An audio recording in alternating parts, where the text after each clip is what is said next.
जीत आपकी। Chapter 2 part 3 नैतिकता विहीन शिक्षा। विश्वविद्यालय से युवक बहुत काबिल मगर पढ़े लिखे जाहिल बनकर निकल रहे हैं, क्योंकि हम युवाओं को नैतिकता का कोई आधार नहीं दे पा रहे हैं जिसकी उन्हें ज्यादा से ज्यादा तलाश है। असली शिक्षा आदमी के दिल और दिमाग दोनों को ट्रेनिंग देती है। एक अनपढ़ चोर शायद मालगाड़ी के सामान ही चुराएगा, पर पढ़ा लिखा चोर तो रेल की पूरी पटरी ही उड़ा ले जाएगा। हमें ग्रेड नहीं बल्कि ज्ञान और बुद्धिमत्ता हासिल करने के लिए होड़ लगानी चाहिए। तथ्यों को जानने से ज्ञान हासिल होता है और उनका सरलीकरण करने से समझदारी प्राप्त होती है। कोई आदमी अच्छा ग्रेड और ऊंची डिग्री हासिल करने के बावजूद अशिक्षित रह सकता है। ज्यादा सीखे बिना भी अच्छे ग्रेड और डिग्री तो मिल जाते हैं, लेकिन सबसे अहम बात कोई सीख सकता है तो वह यह है कि सीखने के सही तरीके को सीखें। लोग सूचनाओं को रटने की काबिलियत को ही गलती से शिक्षा समझ लेते हैं। बिना मूल्यों के दिमागी शिक्षा समाज के लिए आफत तो पैदा करती है, ज्ञान शक्ति नहीं है। हमें अक्सर बताया जाता है कि ज्ञान शक्ति है, लेकिन यह असलियत नहीं है। ज्ञान तो महज जानकारी का नाम है। ज्ञान में शक्ति बनने की क्षमता है और यह तभी शक्ति बनता है जब इसका इस्तेमाल किया जाता है। एक इंसान पढ़ना नहीं जानता, दूसरा पढ़ना जानते हुए भी नहीं पढ़ता है। दोनों में क्या फर्क है? ब्रेन फ्रैंकलिन के मुताबिक कोई खास फर्क नहीं है। सीखने और खाने में काफी समानता है।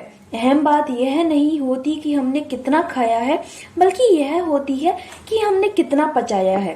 सच यह है कि ज्ञान में शक्ति छिपी होती है, पर असली शक्ति बुद्धिमत्ता है। शिक्षा के कई रूप होते हैं। इसका मतलब केवल ग्रेड और डिग्री हासिल करना नहीं होता। शिक्षा के दायरे में ये सारी बातें शामिल हैं।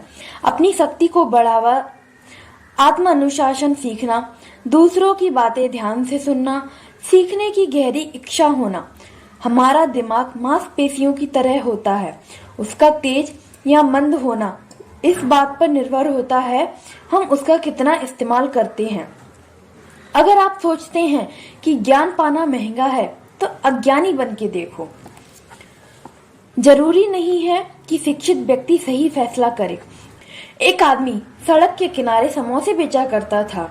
अनपढ़ होने की वजह से वह अखबार नहीं पढ़ता था, ऊंचा सुनने की वजह से रेडियो नहीं सुनता था और आंखें कमजोर होने की वजह से उसने कभी टेलीविजन भी नहीं देखा था। इसके बावजूद वह काफी समोसे बेच लेता था। उसकी बिक्री और नफे में लगातार बढ़ोतरी होती गई। उसने और ज्यादा आलू खरीदना शुरू किया, साथ ही पहले वाले चूल्हे से बड़ा और बढ़िया चूल्हा खरीद कर ले आया। उसका व्यापार लगातार बढ़ रहा था। तभी हाल ही में कॉलेज से बीए की डिग्री हासिल कर चुका उसका बेटा पिता का हाथ बटाने के लिए चला गया। उसके बाद एक अजीबोगरीब घटना घटी। बेटे ने उस आदमी से पूछा, पिताजी क्या आपको मालूम है कि हम लोग एक बड़ी मंदी का शिकार बनने वाले हैं? पिता ने जवाब दिया, नहीं, लेकिन मुझे उसके बारे में बताओ। बेटे ने कहा, अंतर्राष्ट्रीय परिस्थितियां बड़ी गंभीर हैं, घरेलू हालात तो और भी बुरे हैं। हमें आने वाले बुरे हालात का सामना करने के लिए तैयार हो जाना चाहिए। उस आदमी ने सोचा कि उसका बेटा कॉलेज जा चुका है, अखबार पढ़ता है और रेडियो सुनता है, इसलिए उसकी राय को हल्के ढंग से नहीं लेना चाहिए। दूसरे दिन से उसने आलू की खरीद कम कर दी और अपना साइन बोर्ड नीचे उतार दिया। उसका जोश खत्म हो चुका था।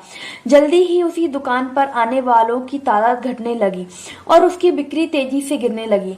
पिता ने अपने बेटे से कहा, तुम सही कह रहे थे, हम लोग मंदी के दौर से गुजर रहे हैं। मुझे खुशी है कि तुमने वक्त से पहले ही सचेत कर दिया। इस कहानी से हमें क्या सीख मिलती है? इससे ये नतीजे निकलते हैं, हम अपनी सोच के मुताबिक खुद को आत्मसंतुष्ट करने वाली भविष्यवाणियां कर देते हैं। कई बार हम बुद्धिमत्ता को अच्छा फैसला मानने की गलती भी कर बैठते हैं। एक इंसान ज्यादा बुद्धिमान होने के बावजूद गलत फैसला कर सकता है। अपने सलाहकार सावधानी से चुनिए, लेकिन अमल अपने ही फैसले पर करिए। अगर किसी इंसान में आगे दी हुई 5 खूबियां हो तो वह स्कूली शिक्षा हासिल किए बिना कामयाब हो सकता है। चरित्र, प्रतिबद्धता, दृढ़ विश्वास, तहजीब एंड साहस। कई लोग ज्यादा ज्ञानी हैं, उन्हें चलता फिरता विश्वकोश माना जा सकता है, पर दुख की बात है कि इसके बावजूद वे नाकामयाबी की जीती जागती मिसाल होते हैं। समझदारी का मतलब किसी हुनर को तेजी से सीखना है। हुनर एक योग्यता है, क्षमता में योग्यता और सीखे गए हुनर को अमल में लाने की इच्छा, ये दोनों बातें शामिल होती हैं। इच्छा वह नजरिया है जो किसी हुनरमंद इंसान को क्षमतावान बनाता है। बहुत से लोग हुनरमंद तो होते हैं लेकिन सामर्थ्यवान नहीं होते, क्योंकि सही नजरिए के बिना काबिलियत व्यर्थ जाती है। यूनिवर्सिटी की पहली जिम्मेदारी ज्ञान देना और चरित्र निर्माण होता है, ना कि व्यापारिक और तकनीकी शिक्षा देना। शिक्षित होने का मतलब क्या है? हमें शिक्षित किसे मानना चाहिए? पहले वे जो रोजाना आने वाले हालात का सामना सही ढंग से करते हैं और वे जो हालात से सामना होने पर सही निर्णय और सही कदम उठाने में शायद ही कभी चूकते हों। दूसरे वे जो दूसरों के साथ व्यवहार में बड़प्पन दिखाते हैं, दूसरों के अप्रिय व्यवहार और बातों का बुरा नहीं मानते और अपने सहयोगियों के साथ उतने भले होते हैं जितना कि एक इंसान हो सकता है।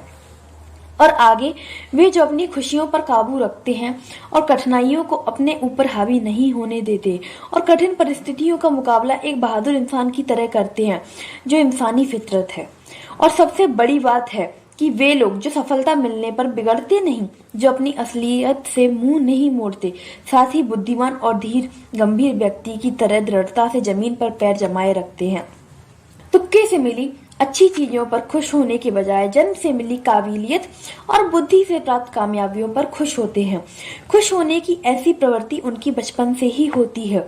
जिन लोगों के चरित्र में इनमें से एक दो नहीं बल्कि सारे गुण हैं, जिन्होंने ये सभी बातें सीखी हैं, वे ही सर्वगुण संपन्न सच्चे अर्थों में शिक्षित हैं।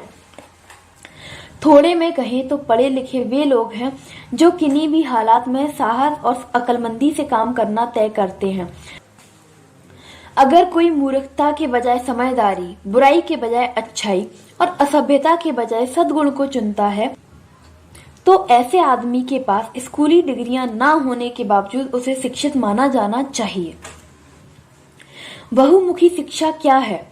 एक जंगल में कुछ जानवरों में स्कूल शुरू करने का फैसला किया। छात्रों में एक चिड़िया, एक गिलहरी, एक मछली, एक कुत्ता, एक खरगोश और दिमागी तौर पर कमजोर इल मछली शामिल थी। पाठ्यक्रम तय करने के लिए एक बोर्ड बनाया गया।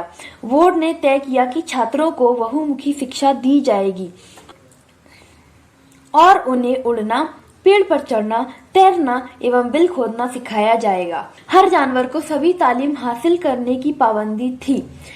चिड़िया उड़ान भरने में माहिर थी, उसने इस विषय में ए ग्रेड हासिल किया, लेकिन जब बिल खोदने की बारी आई तो वह अपनी चोंच और पंख तोड़ बैठी और असफल साबित होने लगी। इस नाकामयाबी का उस पर ऐसा असर पड़ा कि जल्द ही उसने उड़ान भरने में भी सी ग्रेड मिलने लगा। पेड़ पर चढ़ने और तैरने में तो वह फेल हो ही गई थी। गिलहरी पेड़ पर चढ़ने में काफी कुशल थी, लेकिन वह तैरने में असफल हुई। मछली सबसे अच्छी तैराक थी, लेकिन वह पानी के बाहर निकल ही नहीं सकती थी, इसलिए बाकी सभी विषयों में फेल हो गई। कुत्ता स्कूल गया ही नहीं, उसने फीस भी जमा नहीं की और प्रबंधकों से इस बात को लेकर झगड़ता रहा कि पाठ्यक्रम में भौंकना भी शामिल किया जाए। खरगोश को बिल खोदने में ए ग्रेड मिला, लेकिन उसके लिए पेड़ पर चढ़ना एक बहुत बड़ी समस्या थी।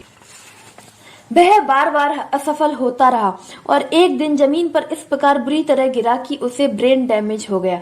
वह बच तो गया, लेकिन उसके दिमाग पर ऐसा असर पड़ा कि उसे बिल खोदने में भी दिक्कत होने लगी और उसे इस विषय में भी सी ग्रेड मिलने लगा।